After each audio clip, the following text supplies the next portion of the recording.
Second question might be that what do you mean by frailty? So what is frailty? If we don't know what frailty is, then how will we know whether we are going to use frailty as a reason for blood pressure targets whether to treat or not? And thirdly, as you can see from Maman's presentation, what target of blood pressure are we aiming for really? What is hypertension? What is the goal that we're looking for? Are we actually looking for long-term outcomes? Are we looking for symptomatic outcomes? So there are a lot of questions there which need to be answered. So I just want you to look at the right side to your my right really, the red letters there. So this slide I think was already shown by Mamun about the NICE guidelines. NICE guidelines in the UK are very, very important and everyone follows them. We have to follow them. The GPs certainly have to follow them.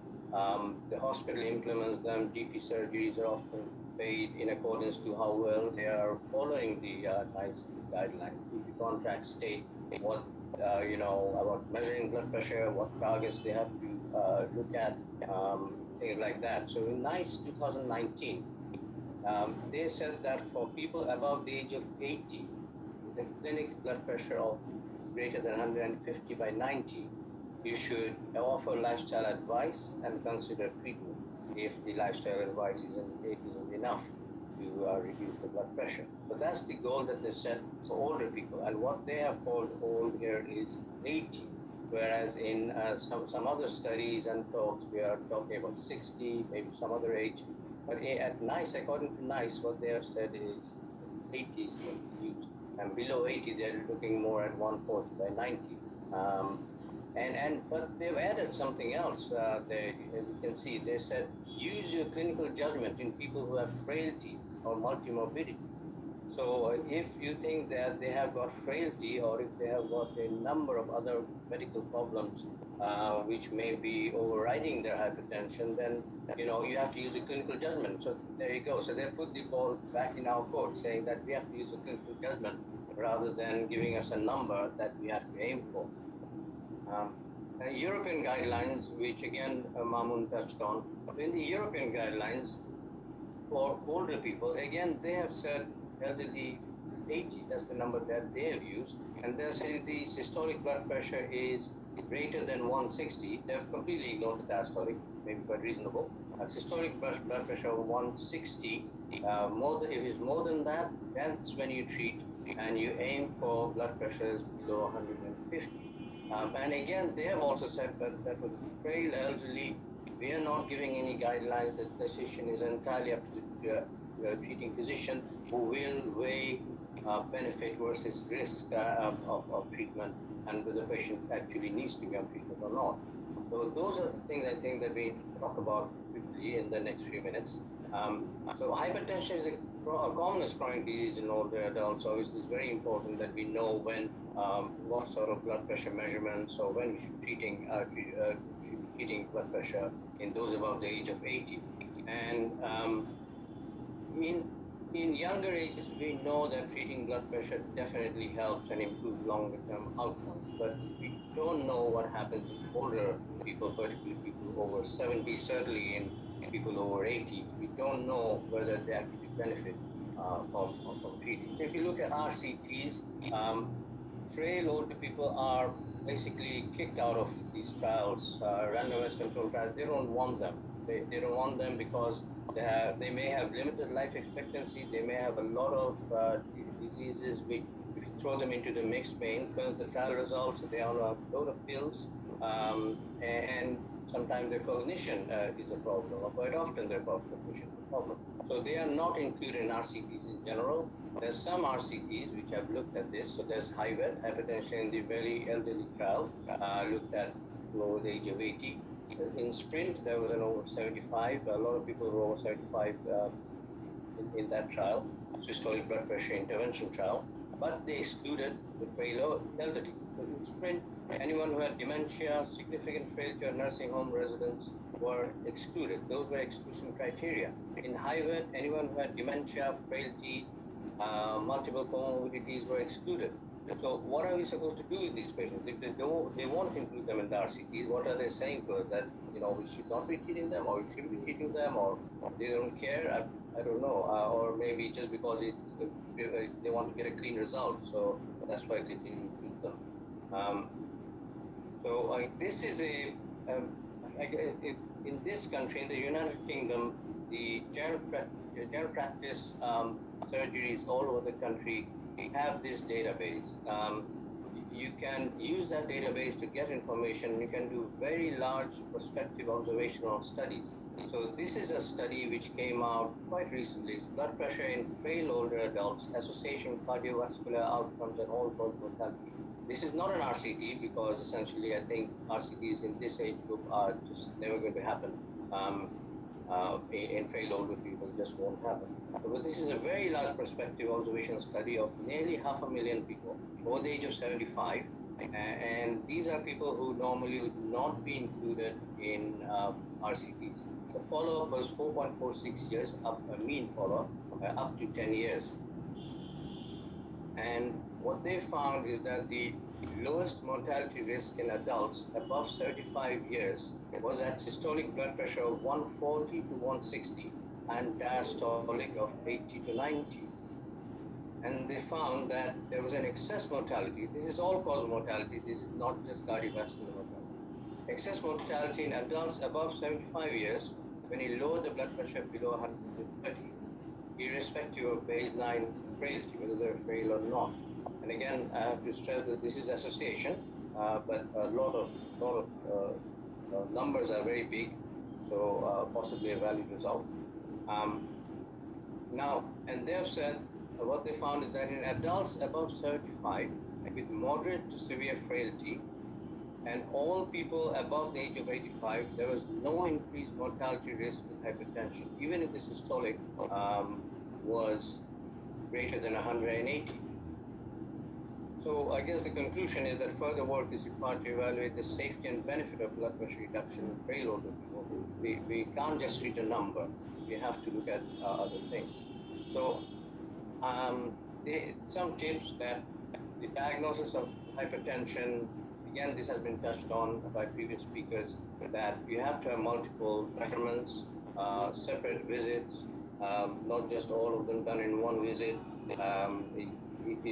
Home blood pressure monitoring is important, and we'll give you lower readings than office blood pressure measurements. And blood pressure in older people should be measured sitting or standing. And in most cases, you should be checking, in older people, you should be checking the orthostatic blood pressure as well before you start any treatment. And standing blood pressure is probably, in old people, is probably the best blood pressure to go by. So again, like I said, there is at least a 5 millimeter difference in home blood pressure is lower, and up to a 20 systolic difference, low blood pressure in home monitoring. But the drug choice is essentially the same. I want to tell you briefly about frailty. I think I still got a few minutes. I will tell you about frailty. This is a very, very difficult concept, so I'll try and get through it and try to get the message across. Frailty is a state of inability.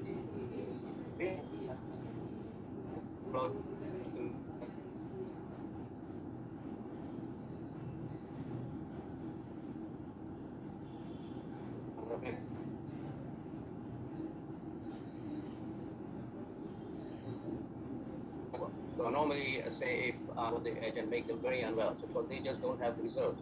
This is not an inevitable part of aging. It is a long-term condition, like diabetes or Alzheimer's. This concept is actually to say if iron drug can get them over the edge of aging, it's a long-term problem. So even a slight infection, they just hope it does.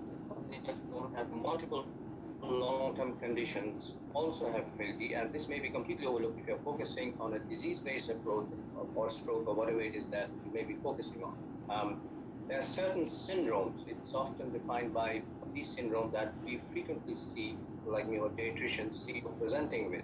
They may present with falls, multiple falls, just going off their feet, not needing help to mobilize or not mobilizing, getting confused easily with minor insults, developing new incontinence or worsening incontinence or urine or feces, or just having a lot of side effects to any new medication that you want to start them on antidepressants or antihypertensives or diabetics or whatever it is that you start them on, they seem to get side effects with these medications. These are the frailty syndromes, and often we identify frailty on the basis of people presenting with these syndromes.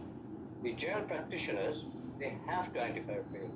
They have 36 criteria, which actually is in the electronic database, and it's in their contract. They don't get paid unless everyone over the age of 65 is screened with these criteria, looking for frailty. And if they identify frailty, they have to offer them a medication review and a falls assessment to see their risk of falls. So these things they have to do. So they have to review their medication, including the antihypertensive medication. And they have a system. So if you go back to these, so if you have all these disease stage, symptoms, signs, disability, and lab values, if you have about 12 of these, you've got severe frailty. About 9 of these, you've got moderate frailty. And moderate and severe frailty is where these patients will have significant frailty, and they have to be brought in for a medication review and a falls assessment by the general practitioner. And using this database for people over the age of 65, 55% of them have got frailty, and 20% have got moderate or severe frailty. And you can see that, just look at the bottom line there, people who have severe frailty have got a 7% chance of ending up in hospital in the next 12 months, and those with moderate frailty have a 40% chance. So this is a very good indicator of how high the risk of this person becoming ill in the near future is. And this is Scottish data. So these people, when they come into hospital, those with severe frailty have a much longer duration of stay in hospital, and those with moderate frailty also have nearly twice as much compared to mild frailty duration of stay in hospital. This is the scale that whenever a patient presents to hospital, even in any department, and also when they first seen by the medical team, they are always assessed with this scale. This is called the Rookwood Clinical Frailty Scale, to see whether they're frail or not. This is a very gross assessment, but it has got quite significant, it does give you a very good idea about whether the patient is frail or not. And if you are score 6, then you are moderately frail. If you score 7 or more, you're severely frail. So this is used a lot in hospital at first contact, because if they know that even if that patient is presenting with minor illness, if they are moderately or severely frail, they are likely to get ill very, very quickly. There are other ways of screening an outpatient, like PRISMA 7 questions. In the interest of time, I'm not going to go through that. There's a screening questionnaire, and if you score 3 or more, and then you need further evaluation.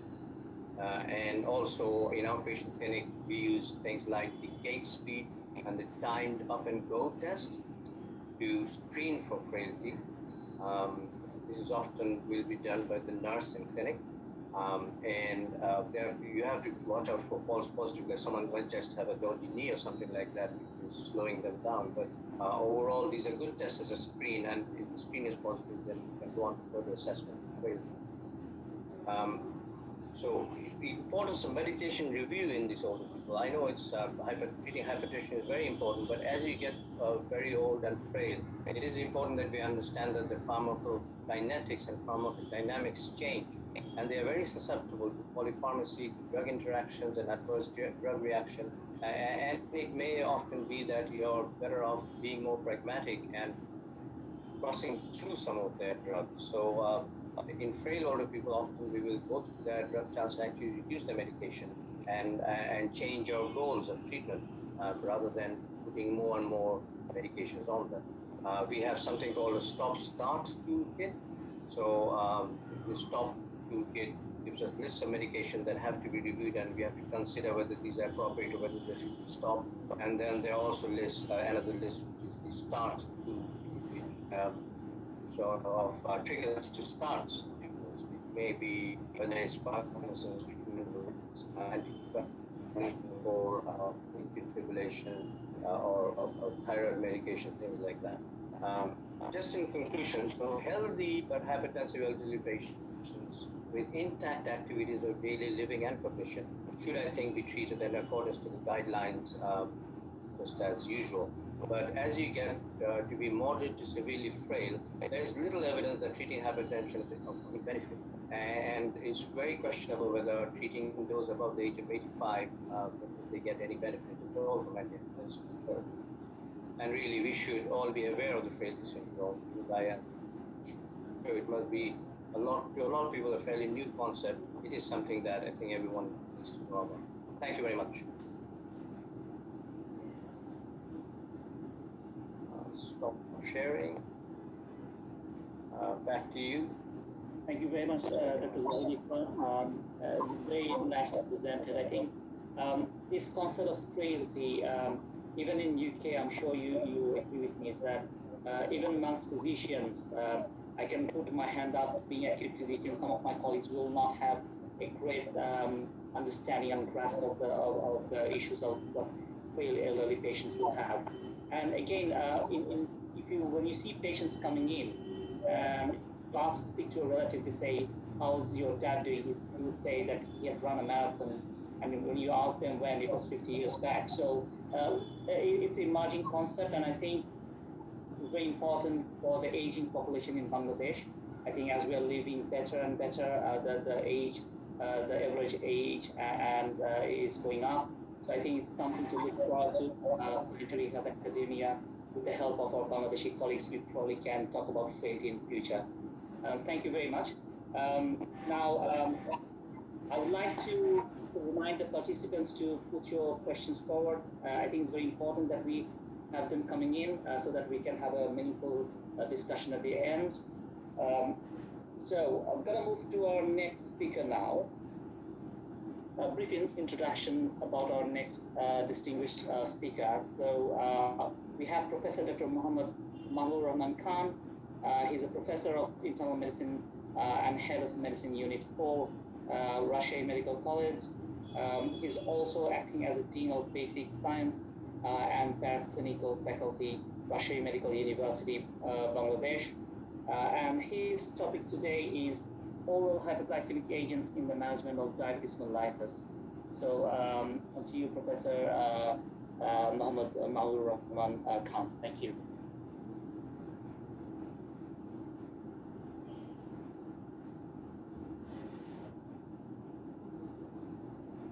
Unmute for it. Professor Badshah, it's on to you now. Thank you. Very good evening. I am very pleased to join in the International Scientific Session organized by Planetary Health Academy. I want to give thanks to PHA and all the speakers and participants. Can I share my screen?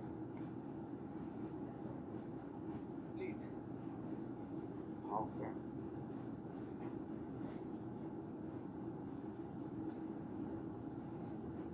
If you go at the bottom, there will be a tab called Share Screen. Yes.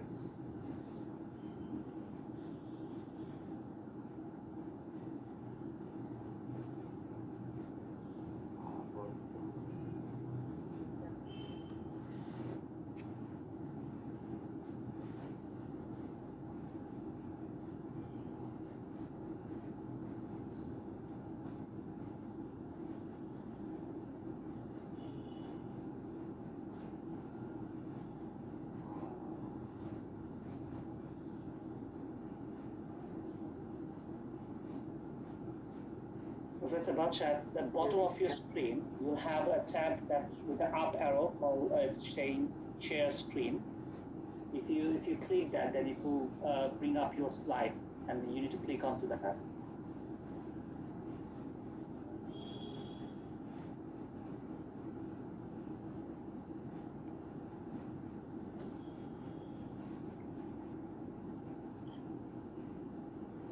Yes.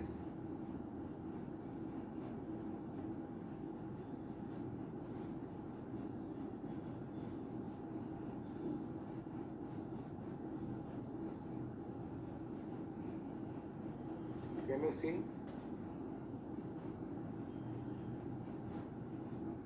Yeah. Yes. Thank you very much.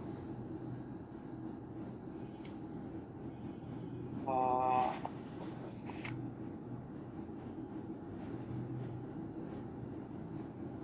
our topic is oral hypoglycemic agents in the management of diabetes mellitus. I am Professor Dr. Mohammad Mahbub Rahman Khan. I want to say something about type 2 diabetes mellitus, that you know how can the hyperglycemic in type 2 diabetes originated. It is insulin resistance and then relative insulin deficiency, and other is incretin defect, inappropriate glucagon secretion, and amylin deficiency. And you know the ominous octet, the 8 things here. This is incretin effect from islets beta cell, impaired insulin secretion, islets alpha cell increases glucagon secretion, and increased hepatic glucose production, neurotransmitter dysfunction, increased glucose uptake, and increased glucose deabsorption, increased hemolysis from different organs. And the pathophysiological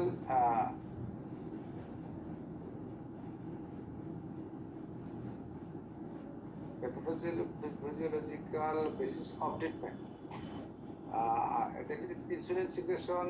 It may be by sulfonylurea, glutamides, incretins, glucagon secretion, which is incretin, amylin, appetite control by incretin, amylin, glucose deabsorption, SGLT2 inhibitors, glucose uptake and utilization, thiazolidinediones, metformin, lipotoxicity, thiazolidinedione, salicylate, hepatic glucose uptake by metformin, thiazolidinedione, GIT, incretin, alpha glycosidase inhibitors, amylin, viruses sequestrated, and I will talk briefly that all the drugs we can use in hyperglycemia in type 2 diabetes. Oral hypoglycemic agent. Oral hypoglycemic drugs are used to treat type 2 diabetes mellitus when dietary modification and exercise cannot achieve the glycemic goal. Oral hypoglycemic agent like metformin and thiazolidinedione prevent diabetes in pre-diabetic patients and used to treat insulin resistance conditions like NAFLD and PCOS. Metformin may also be used in type 1 diabetes mellitus to reduce the dose of insulin. And the strategies of using oral hypoglycemic agent.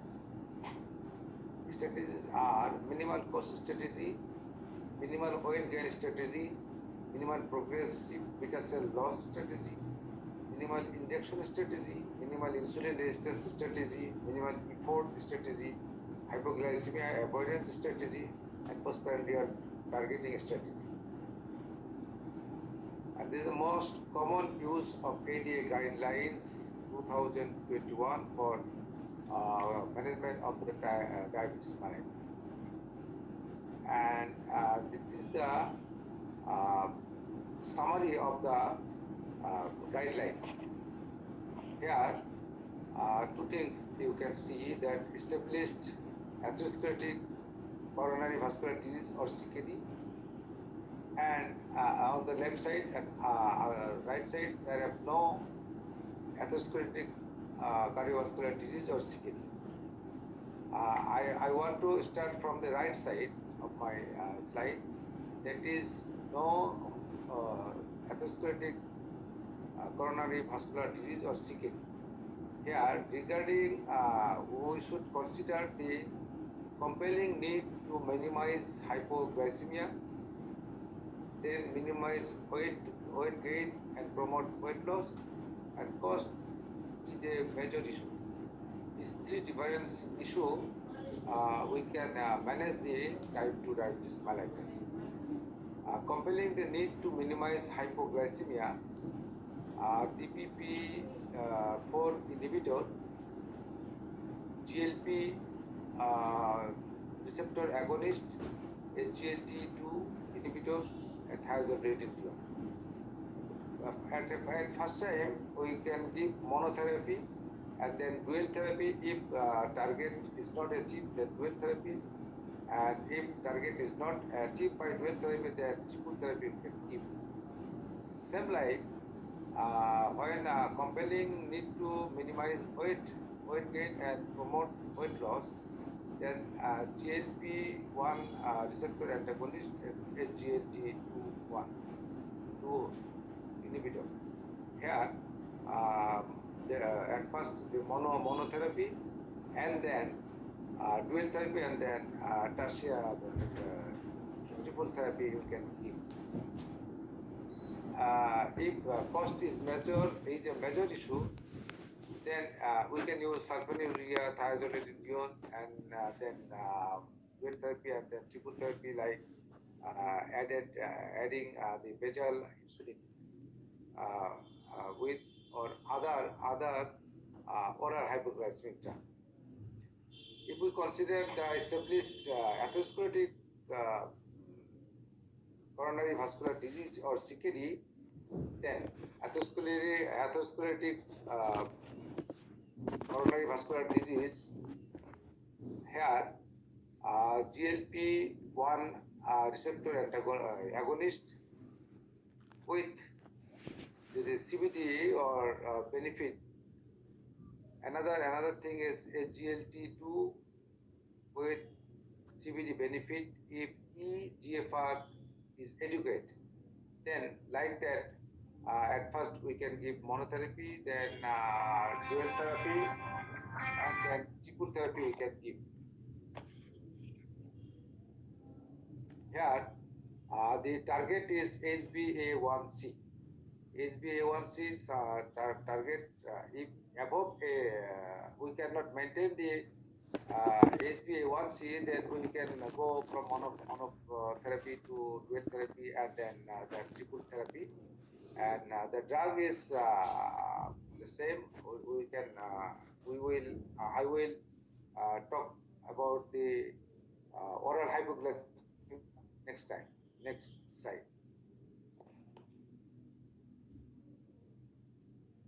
Classification of oral hypoglycemic agent is biguanide, sulfonylurea.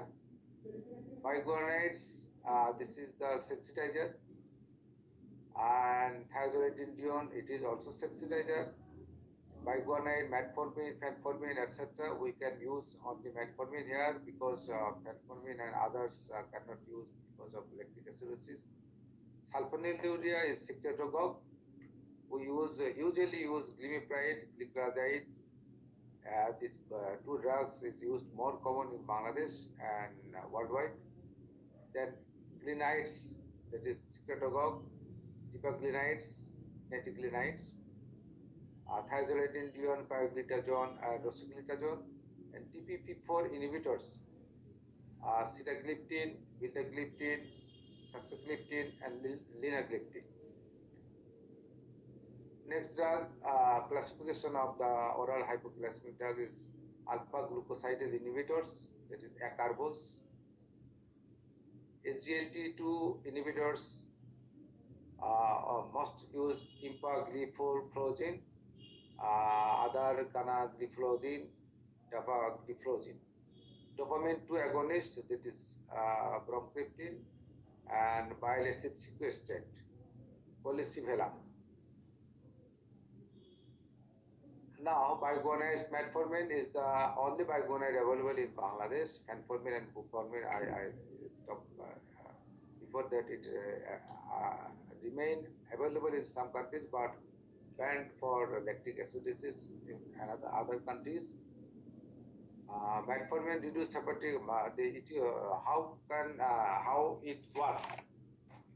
Metformin reduce the hepatic glucose production. It gives at least twice daily, and sometimes that have extended release metformin, and daily dose is up to 2000 milligram to 2500 milligram, and the adverse effects is GI upset, nausea, diarrhea, crampy abdomen, vitamin B12 deficiency, etc. And the contraindication is hepatic and renal failure, other is circular acidosis. It can be used if eGFR up to 30 ml per minute or 1.73 square meter. Maximum dose is 1000 milligram while eGFR between 30 to 45, safe in pregnancy. Sulfonylurea, now sulfonylurea, it is first generation sulfonylurea and second generation sulfonylurea. First generation sulfonylurea, sometimes we cannot use, but some country use tolbutamide. Second generation sulfonylurea, glibenclamide, glipizide, gliclazide, glimepiride, etc. Glimepiride and gliclazide is used most commonly in Bangladesh. And the action of sulfonylurea, mode of action is sulfonylurea. I only want to tell sentence. Sulfonylurea activates sulfonylurea receptor on beta cells, and the mechanism you know that exocytic release of insulin granules causes insulin secretion. Adverse effect is hypoglycemia and weight gain. Contraindication: severe kidney and liver impairment, pregnancy, and lactation. These are the contraindications for sulfonylurea. The dose range, we know glimepiride, the dose range is 1 to 4 milligram and duration of action up to 24 hours. And gliclazide 80 milligram and up to dose range up to 320 milligram, and duration of action is 12 hours. Meglitinides. These are the rapid-acting, short-acting, rapid-acting secretory box. Acts by binding the sulfonylurea receptor. Adverse effects is hypoglycemia and weight gain. Causes less hypoglycemia than sulfonylurea. Useful in renal impairment. It is important that it can be used in renal impairment and elderly patient. Taken 15 minutes before each meal. And ribaglinides and netiglinides are the two glinides. In the third, zoledrondione, it is insulin sensitizer, peripheral tissue, and acts on PPAR gamma.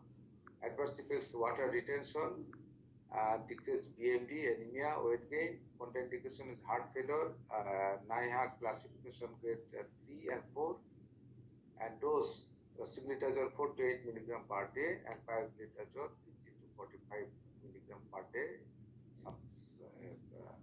For some adverse effect, rosiglitazone cannot and pioglitazone cannot be used sometimes.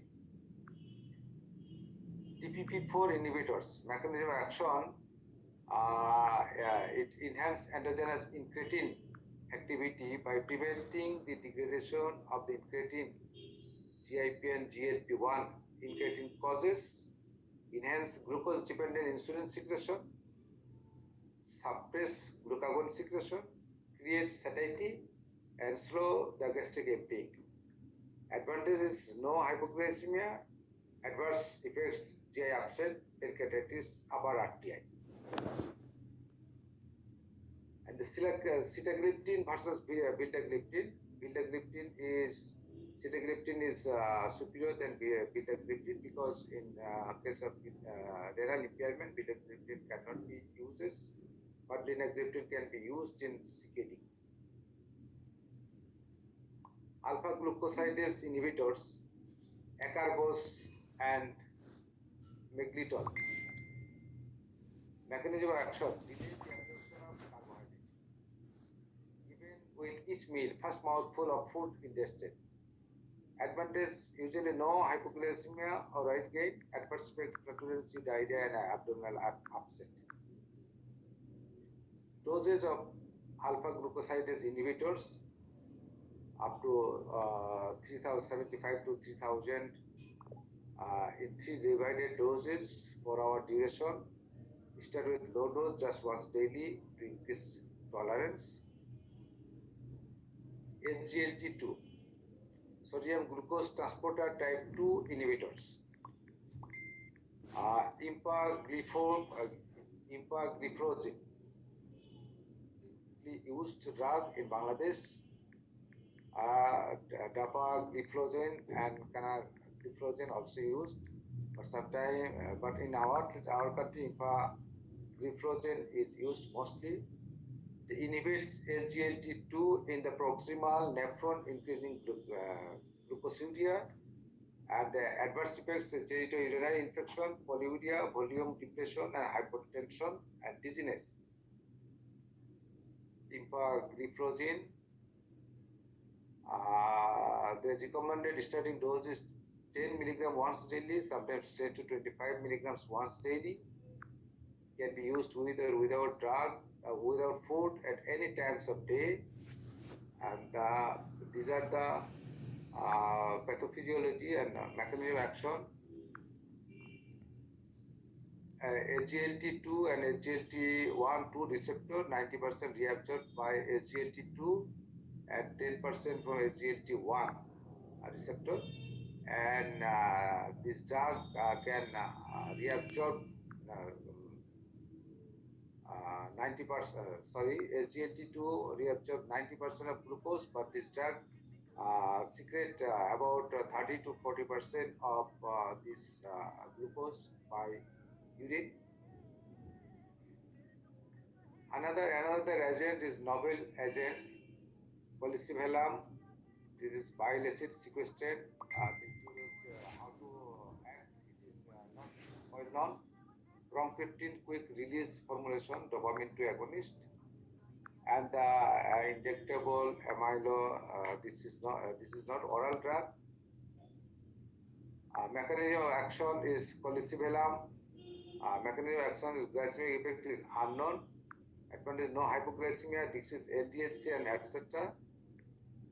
Bromocriptine quick release formulation in bromocriptine is administered within 2 hours of rising in the morning. These are all are the novel agent, and it is not widely used. And some research can be done for this bromocriptine use. This another flow chart by AACE, and we usually use ADA 2001. Here also the entry point of drug is A1C is less than 7.5, then monotherapy. If more than 7.5% is dual therapy, and if more than 9% A1C, then insulin or dual therapy or triple therapy. These are another flow chart.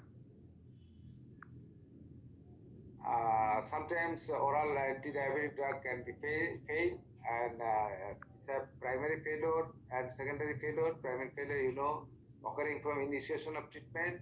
It occurs when maximum dose of the oral anti-diabetic does not produce any reduction in plasma glucose level, and mostly in those who have been diagnosed late in the course of disease and have suffered beta cell exhaustion.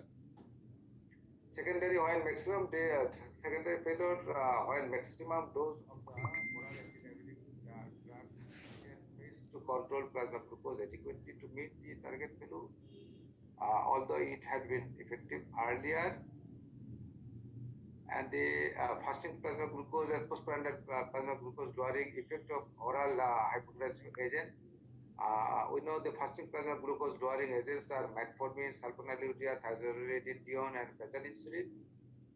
Prandial plasma glucose lowering agents usually acarbose, bolus insulin. Both fasting plasma glucose and postprandial glucose lowering agents are DPP4 inhibitor, liraglutide, and ribaglinide. And some drugs who reduces the HbA1c within 3 months, usually insulin more than 2%, and another is within 1 to 2%. Euglycemic and hypoglycemic oral anti-diabetic drugs. Hypoglycemia can be done by sulfonylurea, meglitinides, and insulins. And euglycemic drugs, usually metformin, DPP4 inhibitor, GLP-1 receptor agonist, thiazolidinedione, and alpha glucosidase inhibitors. We can use oral anti-diabetic drug by combination. Can be used in combination with other oral hypoglycemic agent, can be used with dual therapy, triple therapy, or we can use it with insulin also. These are about the oral hypoglycemic agent in the management of diabetes mellitus. Thank you, and thank you very much to all of you.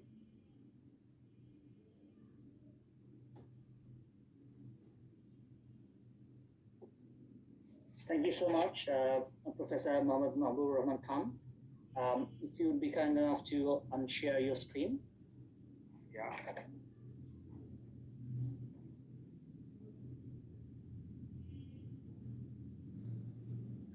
Thank you so much for your nice presentation.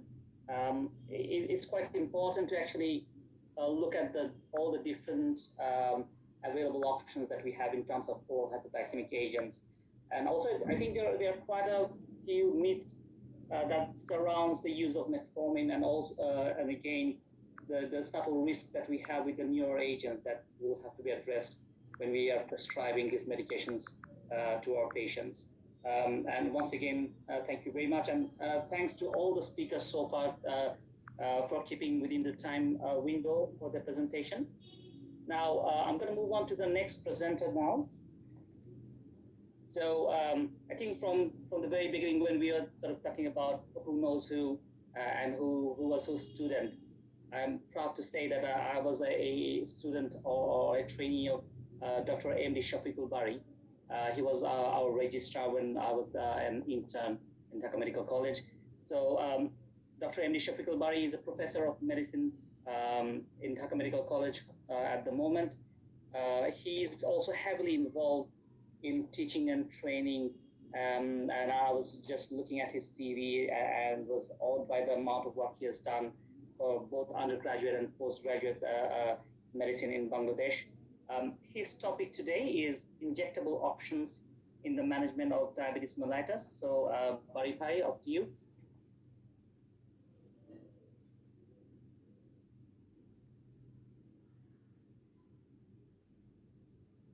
Thank you, Dr. Saidul.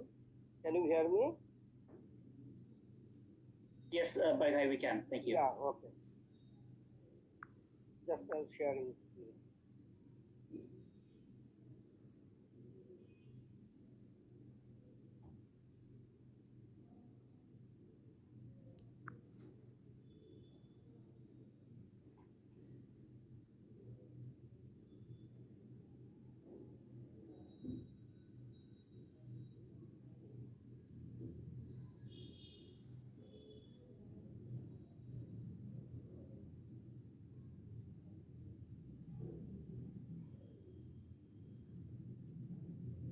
Honorable Chairperson, respected panelists, other speakers, and learned audience from home and abroad, Assalamu alaikum and good evening. I would like to thank Planetary Health Academia for selecting me as a speaker of today's international conference on current and emerging concepts in hypertension, diabetes management. Now, I will talk on injectable options in the management of diabetes mellitus. The overall goals of treatment of diabetes mellitus are to eliminate symptoms related to hyperglycemia and to reduce or eliminate microvascular and macrovascular complications, and to allow patients to as normal a lifestyle as possible. There are actually three injectable options for treating diabetes mellitus. One is well-known insulin, and another is amylin limited, and another is GLP-1 receptor agonist. among insulin, there are short-acting or regular-acting insulin, rapid-acting insulin, intermediate-acting insulin, long-acting insulin, and premix of short-acting and intermediate or long-acting insulin. And among amylin mimetic, licensed drug is pramlintide, which is used along with insulin in some cases of type 1 diabetes mellitus. And among GLP-1 receptor agonists, there are exenatide, extended release preparation, liraglutide, lixisenatide, albiglutide, dulaglutide, semaglutide, and there is also insulin and glucagon-like peptide 1 receptor agonist combination drug. These are degludec and liraglutide combination and glargine and lixisenatide combination. Insulin actually secreted and stored in the body as hexamer, and this hexamer is not active. Its active form is monomer. Now, I will look to the structure of insulin. Insulin has got A chain which contains 21 amino acids and B chain which contains 30 amino acids. Just by altering the position of amino acids or by replacing one amino acid with others, or just by adding some amino acid or fatty acids to its chain, we can produce insulin analog. There are two types of insulin analog: fast-acting insulin analog and long-acting insulin analog. Insulin analogs have the advantage of producing less hypoglycemia than short-acting insulin and intermediate and another conventional long-acting insulin. The fast-acting insulin analogs are insulin lispro, insulin aspart, and insulin uric. And long-acting analogs are insulin glargine, ditimir, and degludec. The normal insulin secretion of a person in relation with meal. Whenever one takes meal, there is insulin secretion has two peaks. First peak is sharp and second peak is less sharp. This is called bolus secretion, and there is also basal secretion in between meals and also basal secretion at night. So whenever we are trying to treat the case of diabetes mellitus, we must maintain this type of bolus and basal secretion. And type 1 diabetes mellitus, in the treatment of type 1 diabetes mellitus, without insulin, survival is not usually possible because it causes ketoacidosis and hyperglycemic crisis if we do not treat this patient with insulin. But severe metabolic decompensation like ketoacidosis and also hyperglycemic crisis can be prevented with just once or twice daily injection. This is known as conventional treatment. But drawback of this conventional treatment is that in the long run, it causes microvascular and macrovascular complications. So, over the past 3 decades, evidence has accumulated supporting more intensive insulin replacement using multiple daily injections, continuous subcutaneous insulin infusion through insulin pump. Previously, it has been. Sorry, can I interrupt you? Can everyone mute their microphone, please? Yeah. Okay. It has been previously thought that microvascular complication of diabetes mellitus is inevitable. But diabetes control and complication trial showed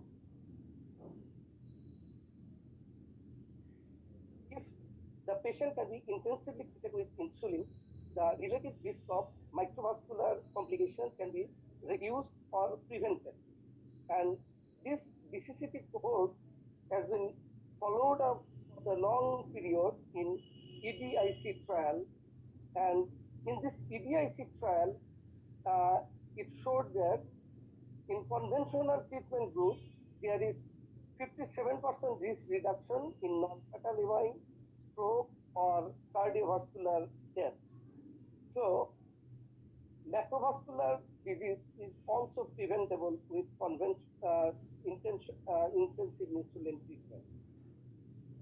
So, whenever we should treat the patient with diabetes mellitus, uh, most of all the patients with type 1 diabetes mellitus should be treated with multiple daily insulin or prandial and basal insulin or continuous subcutaneous insulin infusion. Most individuals with type 1 diabetes mellitus should use rapid-acting insulin analogs and long-acting insulin analogs to reduce the risk of hypoglycemia. Because in the intensive treatment group, there is every chance of hypoglycemia. The starting dose of insulin in type 1 diabetes mellitus should be 0.5 unit per kg per day, with 50% dose should be given as prandial and 50% dose as basal. And prandial insulin dose should be matched according to carbohydrate intake, pre-meal blood glucose, and anticipated physical activity. So the patient should be educated about how to match the prandial insulin according to carbohydrate intake, pre-meal blood glucose, and anticipated physical activity. There is another therapy for type 1 diabetes mellitus is pramlintide. It's actually amylin derivative and is approved for adults with type 1 diabetes.